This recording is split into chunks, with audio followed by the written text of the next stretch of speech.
Hey, it's Andrew from TechRaptor. I'm here with Jeremy Wood, Frostkeep Studios, talking about Rend.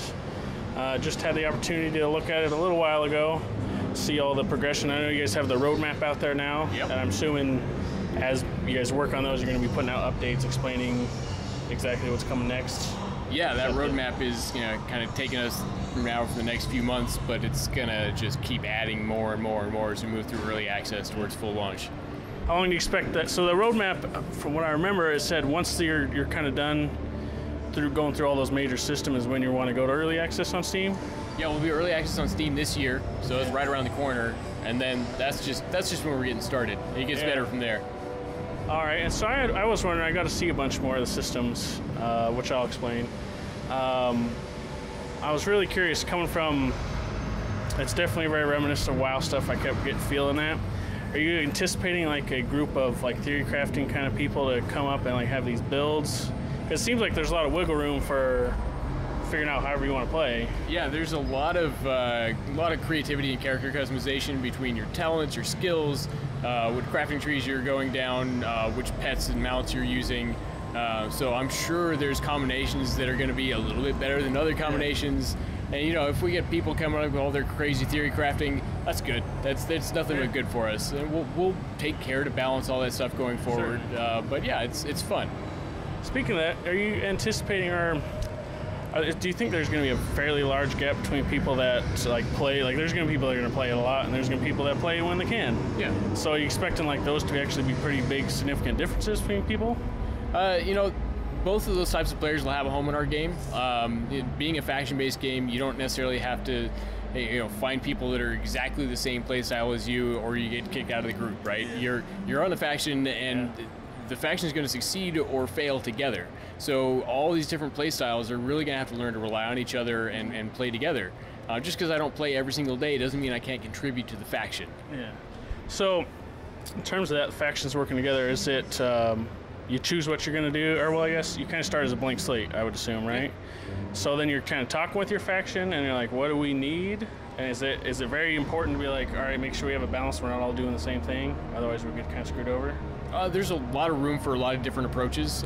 There's some people that run their faction very kind of militaristically and very organized, and they kind of have a role for everybody. Yeah. And that's one approach. Other people like to just let people kind of go out and explore and build their own characters up, and then let's sync back up and figure out, okay, we got some of these, some of this, some of this.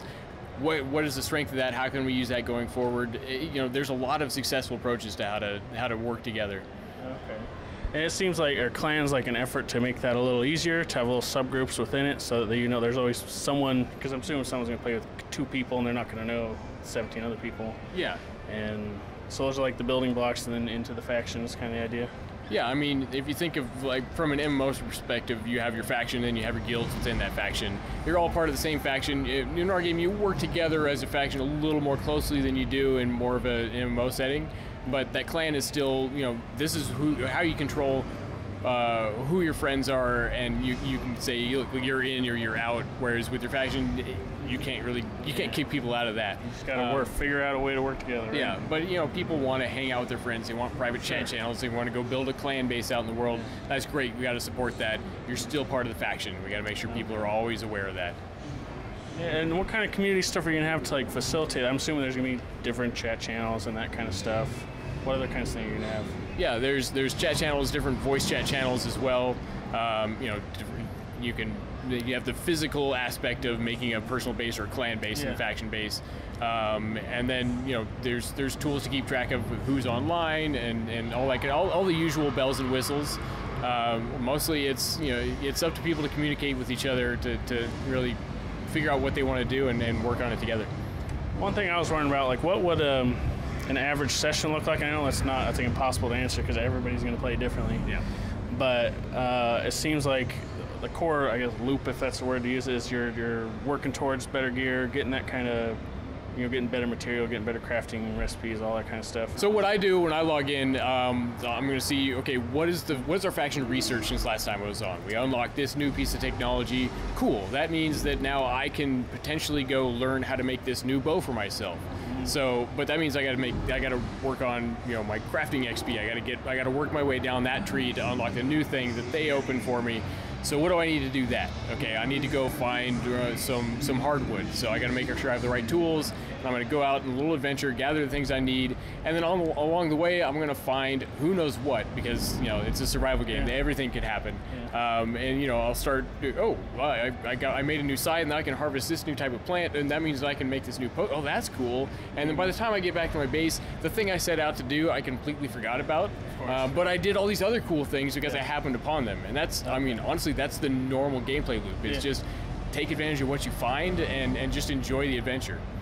And so, like one of the control points, they seem kind of core to like working together as a group. They seem to be like the regular thing that you're constantly gonna be fighting over them the whole match, the whole time. And so those kind of like where you build up like how you're gonna work together. Is that kind of the idea? Is that because they're bigger things where you have to assault some base? It could be quite hairy. Is that to kind of prepare you for the eventual bigger stuff? Yeah, the Reckoning is a great magnet for PvPers. It's a cool highlight moment, but they need something to do all the time. And so that's what the capture points are really for. So focus the PvP efforts of your faction towards attacking, getting new things, and defending the things that you have. And all these capture points have their own unique bonuses associated with them. So there's a little strategy in terms of what do we want to go after. We're working on researching this technology. We need a lot of this resource. That capture point actually delivers that for us. So let's focus our efforts on getting that one. And it's okay if we lose this one because we don't need that bonus right now. So there's a lot of kind of macro level strategy as well as the moment to moment cool. Hey, it's a PvP siege, right? Yeah. So are you expecting because you have 20 different people working together in each faction right now anyway? Are you expecting the factions to look very different to one another at the end, or because they're all going to be working towards somewhat similar things? Sometimes because everybody's got the same stuff to work from. So how different are you expecting factions to be towards later in the game, in terms of strategy and what they're doing? Yeah, there's as many different ways as there are to make characters. There's ways that you can run your faction. You're probably not going to be able to research every single technology and every single tree, and there's also no right answer. You could go, we're going to go a rush strategy where we kind of forego breadth for depth right at the beginning, and rush to the end of this particular tech tree, and maybe that gives us an advantage, and that helps us win a game quickly. And maybe that doesn't work, and now we're way behind the 8 ball because some other faction has gone the slow and steady route, and it's just something for people to experiment with and play with. And like you said, people are going to be theory crafting the best ways to do it, and that's the whole point of the game. So one thing I also think about is servers. Are you just going to be get into one, or is there kind of a selection process, or preferences that you have or anything like that? Yeah, the big thing you're going to do, especially when you're playing on an official server, is find a reckoning schedule that works for you.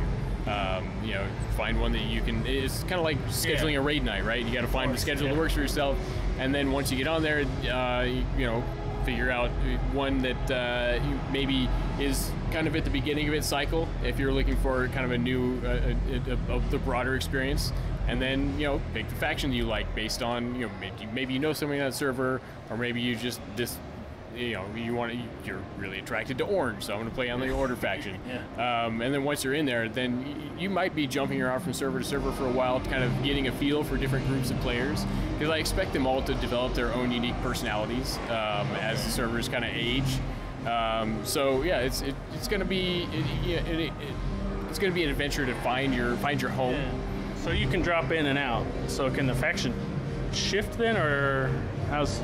So the 20 player limit is just who's online at that time. You can have way more than that are actually in the faction. So you can go create a character on every server and find one that you really like and make that your home. And that's just the official servers. You can also go on people's private servers. They'll have different rule sets that really tailor the experience and find one that's exactly what you're looking for. So there's a server out there for everybody. Cool. Is there anything else you want to let people know about? All right, if you're interested in joining us in the alpha, and sign up at rendgame.com. Hopefully you get lucky and get a key. If not, we'll be out in early access later this year, so we'll hopefully see all of you fine people soon. Yeah, hopefully, and they're going to have a lot more info coming when the roadmap, working on all that. So that was, again, Rend. Thank you.